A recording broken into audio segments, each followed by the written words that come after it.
Wow, wow, wow, wow, wow. Whoa. That wasn't a good landing. Whoa. On our crowded planet, there are still beautiful and remote, wild places. Oh, it's just absolutely stunning out here. Yeah. But if you're determined enough, It's all in Russian. there is a way to reach them. Buenos dias. I'm Arthur Williams. I used to be a Royal Marine, but 8 years ago I was paralysed in an accident. Then I learned to fly and regained my spirit of adventure. Why would you let a small thing like not being able to feel 2/3 of your body get in the way? Now, I'm going to use the aeroplane to reach the world's most isolated airstrips and meet the people living at the ends of the earth. The volcano is our gateway to heaven. I'm not toasting, it's Stalin. To get there, I'll have to tackle some of the world's most dangerous flying. Oh my God, Jesus Christ! And take my chances in the toughest places on our planet. This is a different kind of flying than I'm used to. To find out how to make a life out here. I feel like Del Boy. And why. The people, the community.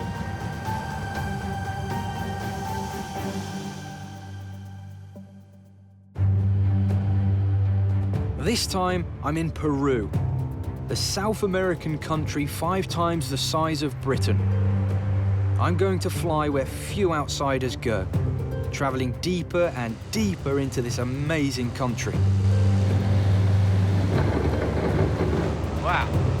I'll start in the deserts of the south and then cross into the Andes to a hidden gold mine reached by one of the world's riskiest airstrips. These mountains are ridiculously close. This is insane. Hola. Finally, I'll travel deep into the jungle to an isolated, floating city. This is the only ever time I want to have my arm inside an alligator's mouth. And go in search of a tribe who until recently had been cut off from the outside world. Here, a lot of people is like friendly and trust together.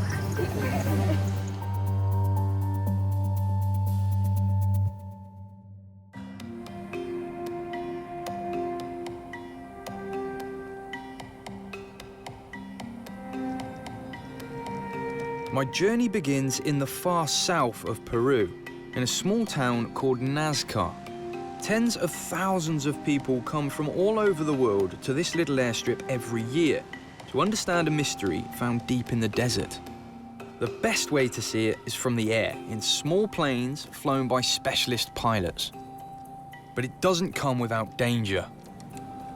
Peru hasn't got the best safety record in the world, and where I am now is actually a black spot within Peru. There's a lot of accidents, and I want to know why so many people want to risk it to come flying here. People flock here because this is the home of an ancient and mysterious landmark, the Nazca Lines. With so many tourists willing to pay good money to see the lines, dozens of operators started flying here. Wow. Oh, man. And unqualified pilots flying old planes is a bad combination. 18 people have been killed here in the last 10 years. But it's a really sharp reminder of how quickly things can go from really, really lovely, amazing experience to boom, and you are lost control and things turn super ugly, super quick. I want to investigate a new theory about why the Nazca Lines are here. So it's time to get airborne, a risk worth taking. Carlos? Hi, Arthur. Hello. It's good to meet you, sir. How are you? Fine. Carlos, have you been flying here for very long? I've been flying 18 years. 15 over years? Nazca Lines. Oh, Amazing. good. Really? Well, let's go and see them, shall we? Yeah, it's going to be amazing. Yeah, lovely. Cool.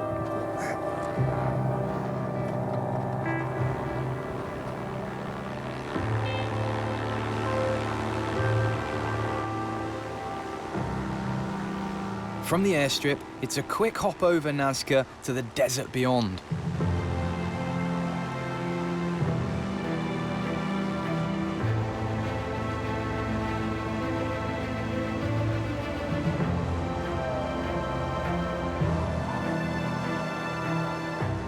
Suddenly, I can start to see weird patterns and lines emerge in this endless stretch of sand.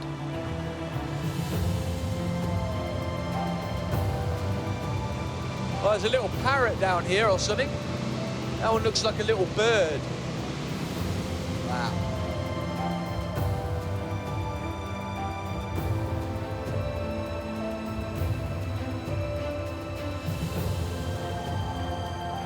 There are over 800 lines, 300 figures and 70 animal shapes across hundreds of square miles. Still, the lines are going to just go on and on and on for miles and miles.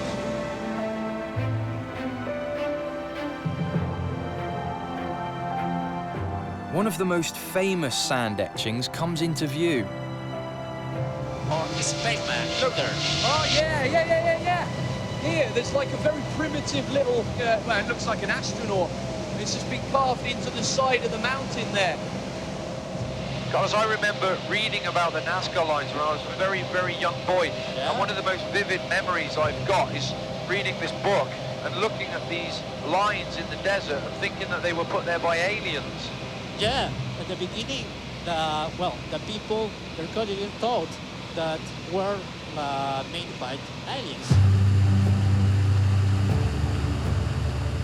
Aliens are just one in a long list of unlikely theories, but it's believed the Nazca lines were actually made by the Nazca people over 2,000 years ago.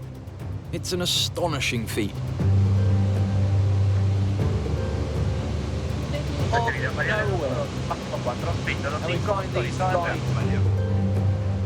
The Nazca Desert is one of the driest places on Earth, with very little wind, so the lines have stayed where they were made for thousands of years.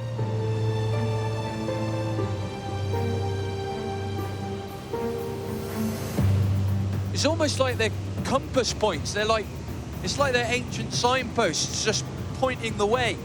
You know, much like Roman roads are straight, so you follow it and you come to the next town. These kind of feel like the same. They're straight. They're pointing to you to something.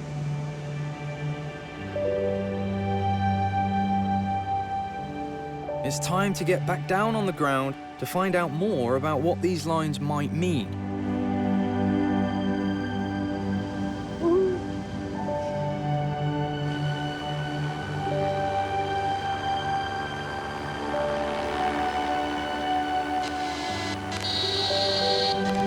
Very good, very good. Para puesto 6, 130. In capable hands today. In 2010, an American scientist came up with a new theory. His claim is that some of the geometric patterns are in fact signposts in the sand, visible from nearby mountaintops. The animals are thought to be ritualistic symbols to summon water, and the lines are there to guide the Nazca people to this precious resource. The ancient Nazca people were farmers. To make the desert bloom, they built an aqueduct system beneath the sand. And to prevent the waterways from being forgotten, or so the new theory goes, they drew the lines above as a map. The land is still being farmed today. I've met up with Pablo, a local farmer whose livelihood depends on the Nazca aqueducts that are, like the lines, still going after 2,000 years. Sí, es original en Nazca el camino, ¿no? Y cuando ha habido agua entrado al Puquio, hemos arreglado, hemos hecho esto del camino. Sí. Y yo soy nacido acá en esta tierra. Vamos, por acá es el camino que entramos acá al acueducto. It's almost impossible to believe that we could be near water. This is one of the hottest and driest places I've ever been to. Pablo, what is this? Este es el Puquio Pino. Con esta agua sobrevivimos nosotros. Acá con el agua acueducto del Pino. Y esto nosotros limpiamos, hacemos mantenimiento cada año. Pablo. Y una vez que esté limpio ya el agua corre, aumenta el puquial. Y eso también, con eso regamos con esa agua. That is cool. Right. I admit, I'm going to go and have a look myself, I think.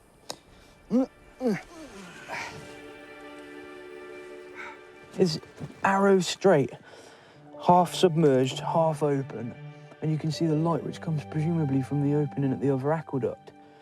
Oh, but it's incredible in here. Like, it's really, really well engineered. All of these walls, all of these massive pebbles, they're not stuck in with anything, they're just resting there. This is the actually nicest place to be, without a shadow of a doubt, in this entire desert. In fact, I'm really relieved to be getting this water because it's so hot. But under here, oh, it's just really lovely.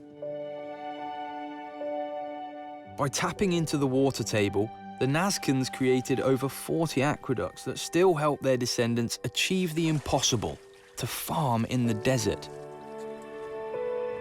Pablo grew up on this soil. When he was a child, his family survived on food crops cultivated on this barren land. Today, he has 8 acres of cactus plants, which he makes a living from. What do you harvest them for? Esto estamos plantando ahorita porque esto crece y lo ponemos en la cochinilla. Y vienen los compañeros, lo compran y se lo llevan ¿para qué? Para que pinte las uñas, labios, ojos, la pinturas, de eso hacen. Pablo's farm is a family business. They all help out cultivating the cactus plant and harvesting the cochineal, which they sell to local traders. It makes a small but livable wage for his family. Do you think often about the people that thousands of years ago built the Nazca lines or carved the Nazca lines? Estamos agradecidos por dejarnos ese acueducto para regar nuestra plantita, ¿no? Si no, no se puede sembrar nada. Se nos muere toda la planta. The cactuses also produce an unexpected byproduct, known locally as tuna. Pablo's wife, Alto, and their daughter show me the harvested fruit. Ellas son mis familias. Familia, trabajamos acá en el campo. Trabajamos en el para campo. enseñarle cómo se come la tuna. La tuna tiene espinitas que nos hincan. Por eso es que se pone el guantes para que no nos hinque. Y con esta que ves, con esta se lo limpia, así bonito todo. Más abajo, pues. Se lo corta acá, así. That is amazing. ¿Qué le Dulce, parece? rico. Look, tastes like watermelon. There's a lot of seeds in it, but Pablo and his missus say they're all right to swallow. Está jugoso por lo que no tiene jugo, no tiene nada, no, seco. Por eso que cuando le echas su agüita, dulce, rico, la tuna. It's amazing that Pablo and his family can live in this desert thanks to 2,000-year-old technology. But where I'm heading next is even more inhospitable. The high Andes Mountains, and to get there, I'm going to have to fly into one of the world's most dangerous airstrips.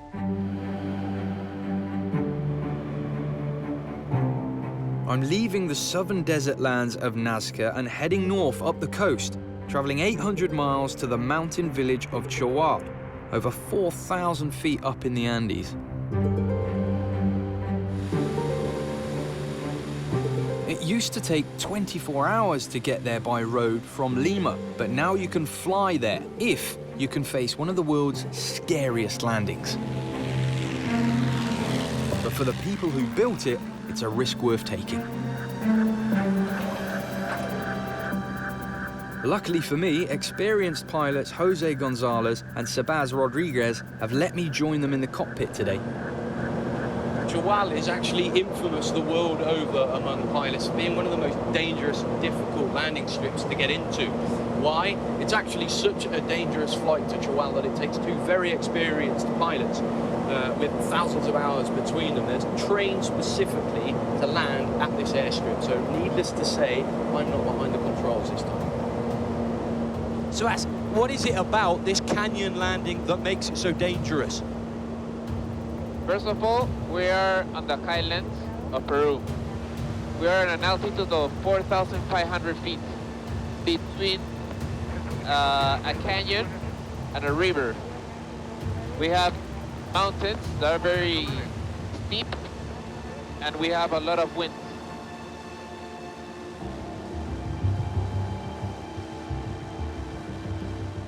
Joao's landing strip is hidden deep in the Andes.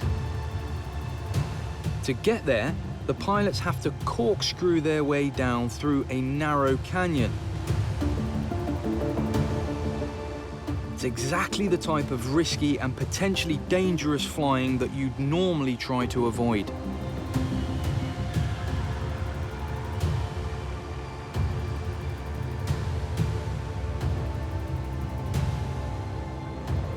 These mountains are ridiculously close.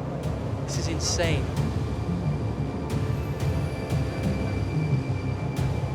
What would happen to us if we got a strong gust of wind? You can get into an accident, or you can be in a serious situation.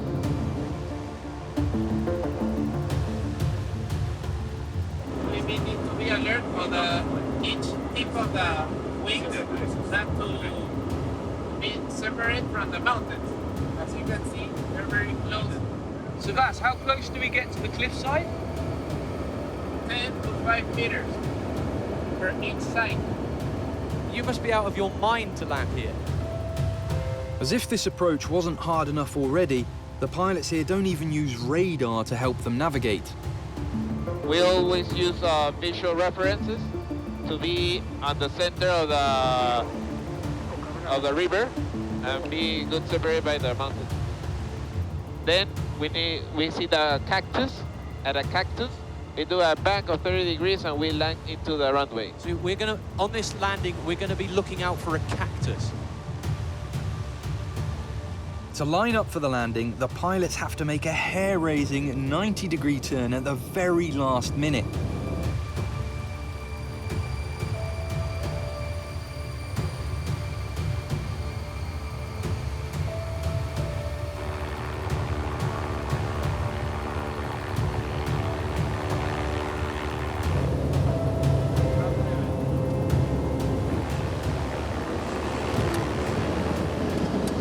Understand why that takes them years and years to practice to land here, because that was impressive.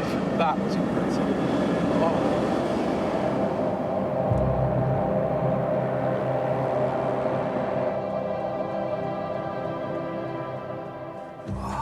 That was a landing I can't describe. I've done thousands of landings in my time, but that is up there with, well, in such a large aeroplane that's handled so nimbly, in such conditions.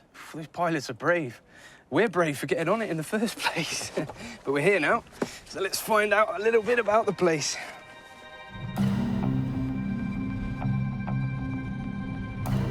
We head towards the gold mine on winding mountain roads.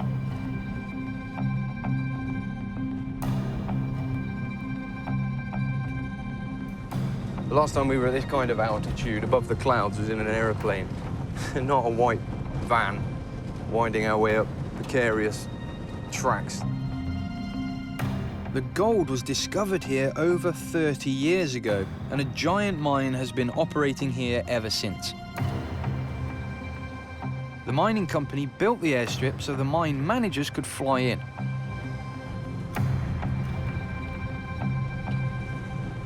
Winding up these mountain roads, they go on forever, and it's clear that the mountain really is dominated by the mining company, for what I can see so far. But every now and then, you see these houses and small holdings dotted on the mountainside. And it gives you evidence of people that did live here before the mining companies were around. Gold mines are notoriously secretive in Peru. But the mining company have allowed me in to meet Victor, the mine's chief engineer, who's worked here for 15 years. Hi there. You must be Victor. Hola. Victor, hola. Lovely to meet you. Bienvenido. Lovely to meet you. Welcome, welcome. Right, should we have a look around this mine? Sí. Vamos a la mina. Te invito a la mina. Good man, good man. Right. Victor's taking me where few outsiders go, deep inside the mountain.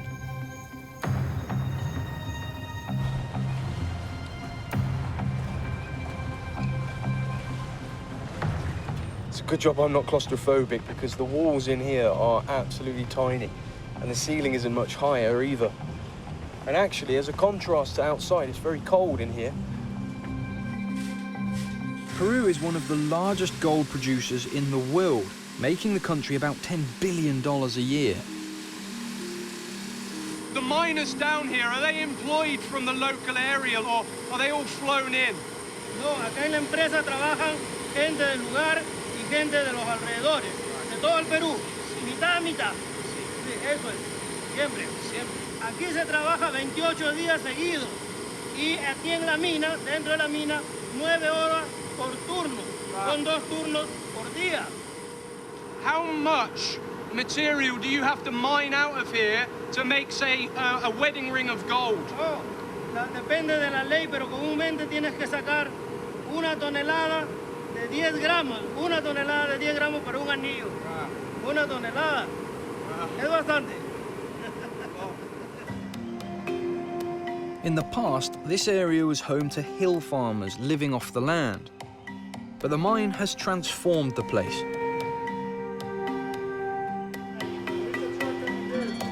Half an hour from the mine entrance is Vihus village. Once a tiny hamlet, but now home to many of the miners.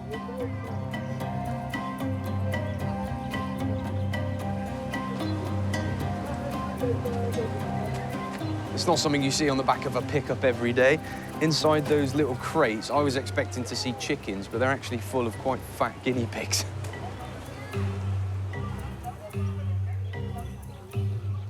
Gold mines are controversial in Peru, but some people here have benefited from their arrival. I'm on my way to meet one of them. Lila? Hola, Arthur. Hola. Hola, qué gusto. Hola. Hola. Buenos dias. Buenos días. It's lovely to meet you. Lila Urdanivia lives in the house that has been in her family for over 100 years. Little did they know they were sitting on a gold mine.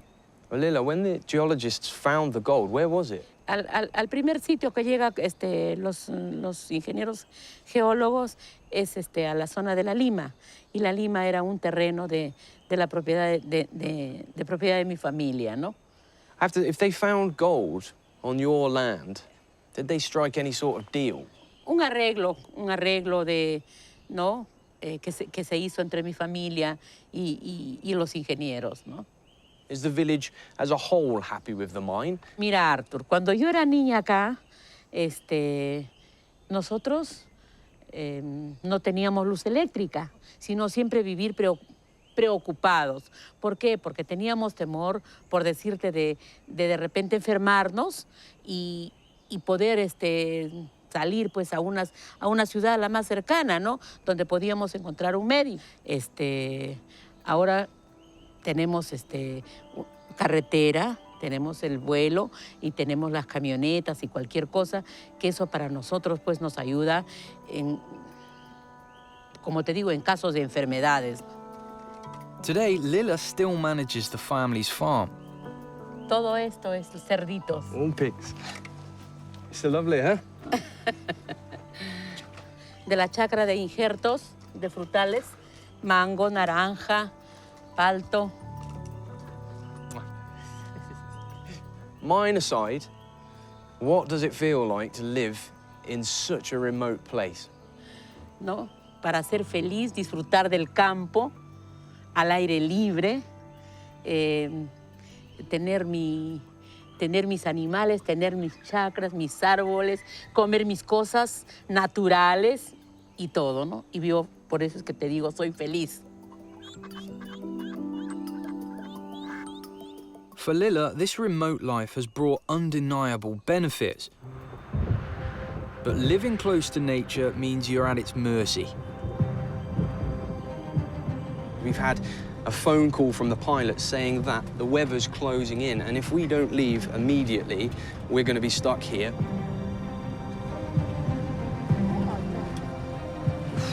Right. It would appear that we're not the only ones in a hurry today.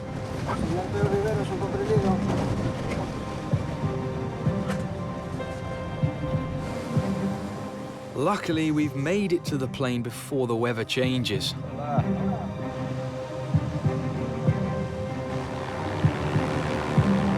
We're on our takeoff run. We made it. We're out of here. And as takeoff runs go, this is pretty awesome.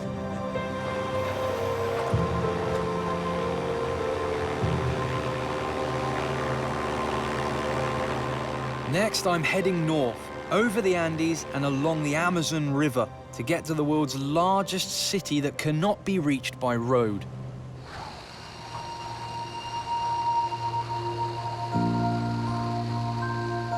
I'm traveling further north, flying into the vast jungle interior of Peru.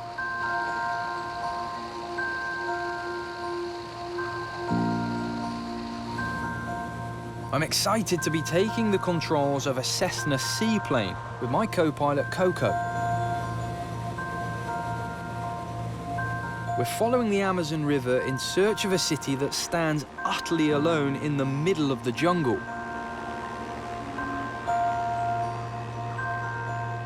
Surrounded by this dense jungle that looks, from a pilot's point of view, the most dangerous place to fly because there's nowhere to land. And if you do, you're in serious trouble. Nobody's ever going to find you. Finally, our destination comes into view, Iquitos, the only major settlement for hundreds and hundreds of miles. That's amazing. It's got the first built-up area we've seen in ages. I can see why people rely on this city so much. I've heard so much about it.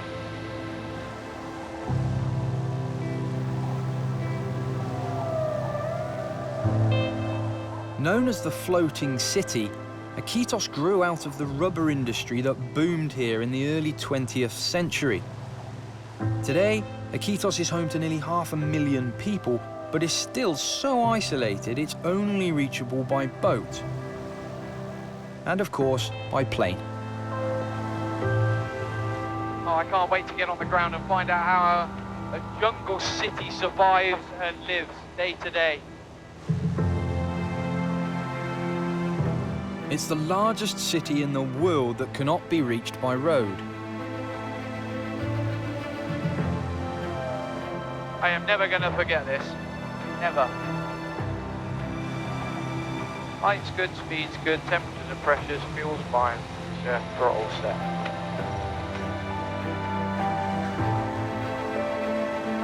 But first, we've got to land on the Amazon.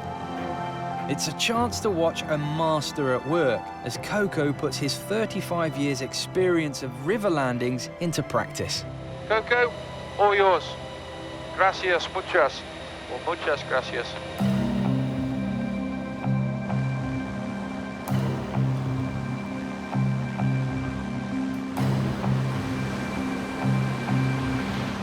His hands are moving very quickly. Stall Warner, bit of power. Wow.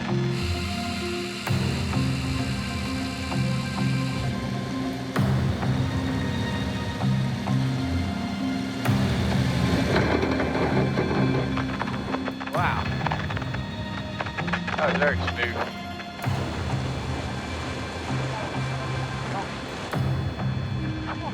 Brilliant.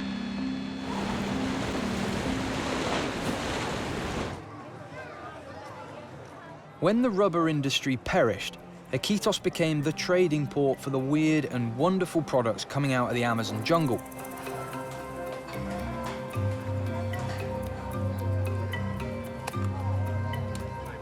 It's the first time I've ever touched a piranha's teeth, and they really are as sharp as I've heard. Oh, no, I'm okay, thank you. This is Nane, a bustling waterfront market with hundreds of traders selling the sort of thing you don't often see in your local supermarket. Adios. Hola. Bit of alligator meat with some alligator heads. A estos animales los pescan. Arpón. Harpoon. Ajá. Se hace chicharrón, se come pango. Es para comer rico, con plátano, con yuca, riquísimo. Hoy, estoy comiéndole. This is the only ever time I want to have my arm inside an alligator's mouth. Whoa, those teeth are really sharp. One of the most popular delicacies for sale here is the suri worm. You don't come to the Amazon jungle and not try the local cuisine. Best eaten barbecued. Gracias. Wow.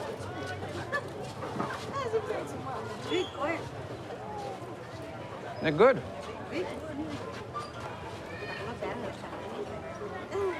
Actually, they're not so good. They don't taste so great. I hope she hasn't told me you're not supposed to eat them.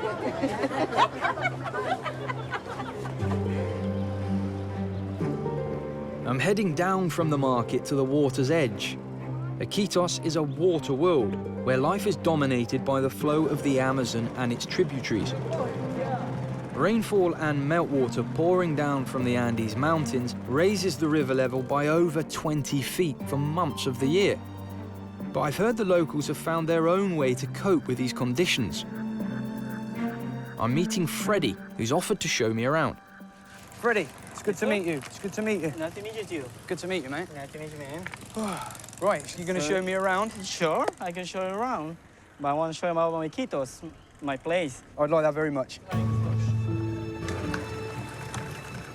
It's like the M25 around London in rush hour.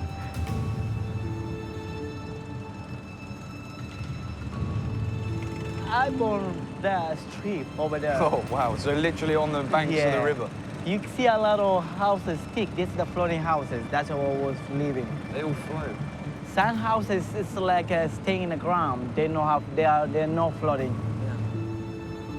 There are around 5,000 floating and stilted homes here. Few have electricity or running water. You can see these houses. Look at the mark over there. You see the mark? Yeah. This is the height the water was.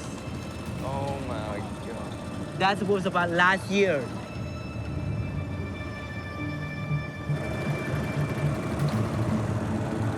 Many of the houses are on stilts, but I have to say, there seems to be a lot of rubbish around. Why don't people tidy up the rubbish? The waste? Yeah. They don't care about the garbage. They just throw out different in the river and everywhere. Like you see the little bathroom over there. This is the little houses. Really? This is the bathroom, close in the river.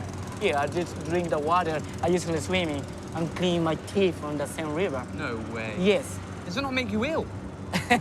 No, but the reason is because you see the river. Yeah. Very fast. They move very fast. They're clean. Oh, I see. Our stomachs are considerably weaker than yours, and that would make us very ill. But, you know, our system is adapted with the water. Like a fifth of all Peruvian children, Freddie left home at a young age to look for work. I left to my house when I was 11 years old. 11? Blimey, I thought I did well. I moved out at 17 and I thought I'd got out quick. In this town, everybody, they need to worry about you got a 7 or 8, you need to work. You need to go to Belen to carry out or to sell banana, to sell all different kind of fruit, to make money, to help the family. Yeah. It's like a community family. Everybody need to work to collect a little bit money for do something in the house. I left to the jungle. I go to Lima. I'm very happy 1 week because I never see the big city. I cry because I miss my jungle. I miss the people. Nice. You know, it's the people. It's the community. It's the culture. It's very friendly, not very angry, not very sad, you know. Like people want the material, want to more, a lot of stuff. They know happy what he want, what he got, you know. They want more. But here is happy when he got. That must be incredibly strong connection and bond. Yeah. No, pero está el guardia acá.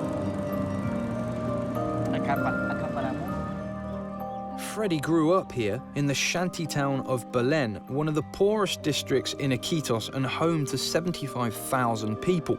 It's one of the areas of the city most affected by the rise and fall of the Amazon. 65-year-old Luciola has lived in Belen for 50 years. She still works selling bananas every day at the local market. This is my neighbor. Esta es mi vecina. It's lovely to meet you. Sí. Luciola. Luciola, her name. Ah, Luciola. Sí. Excellent. What's it like living here? It looks beautiful. Viene el agua, nosotros rebalsamos. Rebalsamos, metimos estas topas por abajo. Does she move away when it starts to flood? No te vas a otro lugar, solamente queda acá. Aquí me Just quedo. stay, because this is a Aquí me floating quedo house. yo. So this is a floating house. This is a floating house. Wow. Why is she so happy living here? Bueno, porque el mercado es cerca para irnos a negociar un poquito. Compramos nuestra pequeñeza, a ver las pastillas que nos enfermamos, nos vamos a comprar. Bueno, yo tranquilo, y mis vecinos si yo tengo, les alcanza, y si no tengo, paciencia. Y como ellos también a veces me alcanzan cuando tienen y cuando no tienen. Would you choose to live anywhere other than here? Queda aquí. She like to stay here. Me quedo porque he trabajado bastante aquí. I work, he I like trabajado por el colegio de mis hijitos también. It's the family community. Sometimes you need help, it's like that, but you go in a big city, you know, big city, they don't trust any people. Here, a lot of people is like friendly and trust together. Oh, Luciola, it's lovely to meet you. Es un placer.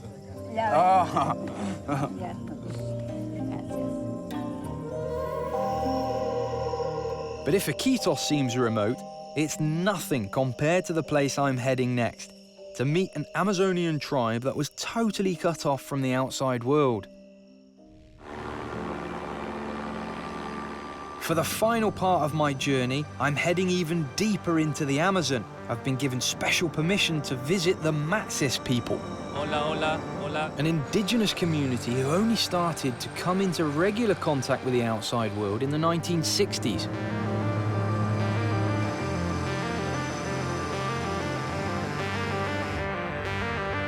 I'm flying deeper into the jungle to the border with Brazil.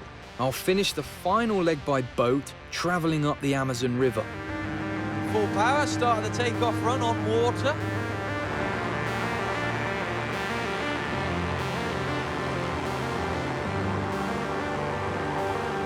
It was once an 8-day boat trip to reach the Matsis, but it's now just half an hour by seaplane. I'm hitching a ride with the Peruvian military. Traveling with me is Army Dr. Juan. He's been flying for years, and today he's taking supplies to another doctor in the jungle. Juan, how often do you do these civilian missions, and how much do the people rely on them? Normalmente tenemos entre 5 o 6 al año. Muchas de esas personas no tienen acceso a salud, no tienen acceso a educación, no tienen acceso a otras oportunidades como la gente de la ciudad.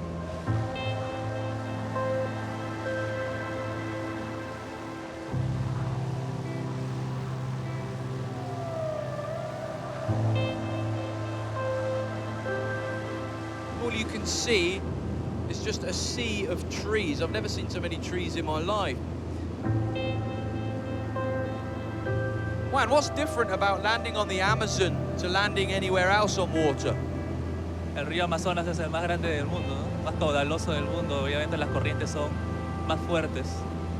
Pero todo depende de la pericia del piloto. Simplemente.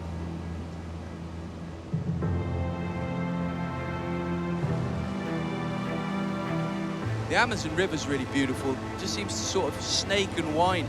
And actually seeing it with all of its bends that go miles out, kind of understand why it takes 8 days on a boat and relatively short time as the crow flies. Started getting lower and lower now.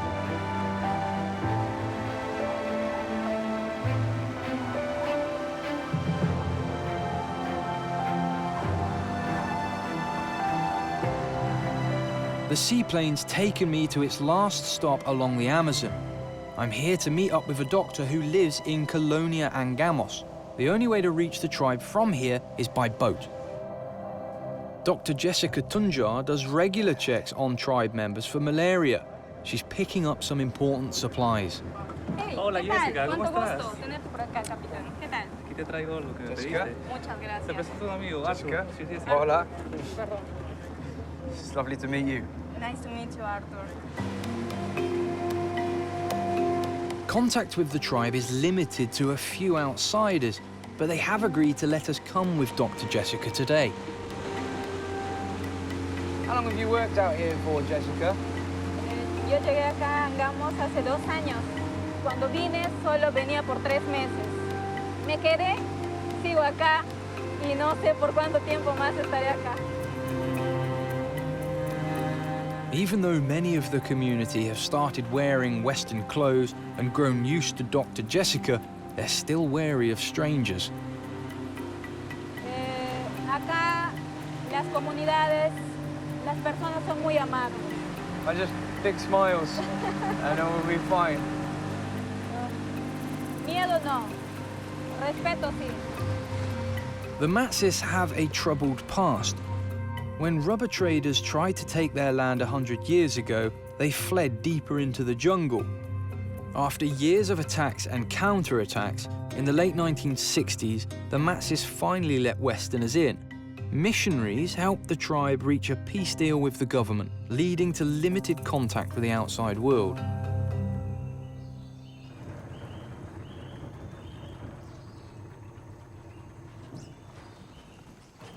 Hola, Cecilia. ¿Qué tal, Cecilia? Disculpa. Te presento a Arturo. Lovely to meet Arturo. you. Lovely to meet Cecilia. you. So this lady's Cecilia. She's the leader. Jessica was quite insistent that we needed her permission to come and land in their village, which I completely understand because we're coming from a different world as far as these people are concerned.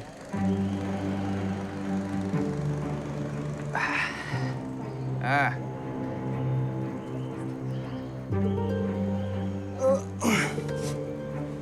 Oh, good. Okay. This is not the easiest. Puedes, Artur. We have the whole village cheering us on. Hey? God. Over the last 30 years, the Matsis have changed their nomadic lifestyle and settled into more permanent communities. The government has given them money for projects like building concrete paths in their village, but they still rely on the rainforest around them for most of their food and resources. This place is amazing, and the people are really, really lovely. We've come to the middle of nowhere. They've never seen probably anything like the likes of me before, and within 30 seconds, we're high-fiving, shaking hands, big smiles, everybody's happy. Dr. Jessica is here to test for malaria. When the doctors first arrived, the Matsis people were suspicious of the needles and thought they were full of government-supplied poison. Nobody likes having their jabs. In just a few years, the doctors have got the malaria epidemic firmly under control and have saved dozens of lives. Daniel used to be the community leader and has lived through the changes brought by the doctors. Most people around the world would probably be incredibly envious of living this remotely. Nosotros, como la comunidad, vivimos y queremos la selva y protegemos los ambientes. La comunidad no se permite a la población de afuera que ingrese a la comunidad porque nosotros tenemos 500,000 hectáreas tituladas. Entonces, la comunidad protege su territorio, cuida. Have you ever had the opportunity to travel outside of the village, like go to Iquitos or the larger cities? Yo soy el ex jefe de la comunidad Matses, de toda la comunidad. Entonces, me he ido a otra ciudad que es más grande, que es Ciudad de Lima, Iquitos, Arrequena. When you were there, what did you think of it?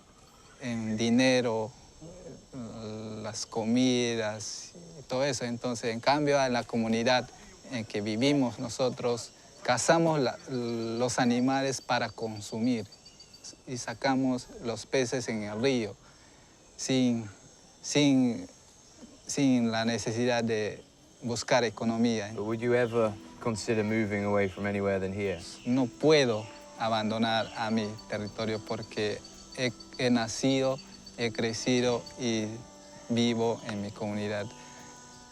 Porque yo al ir a otra ciudad se necesita economía. Entonces, de esa forma nosotros no queremos a la ciudad.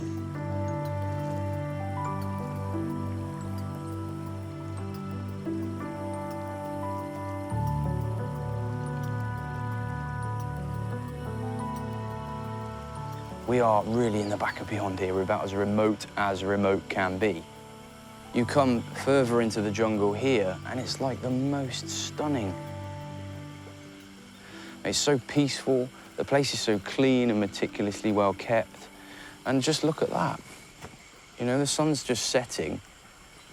I wouldn't want to be anywhere else.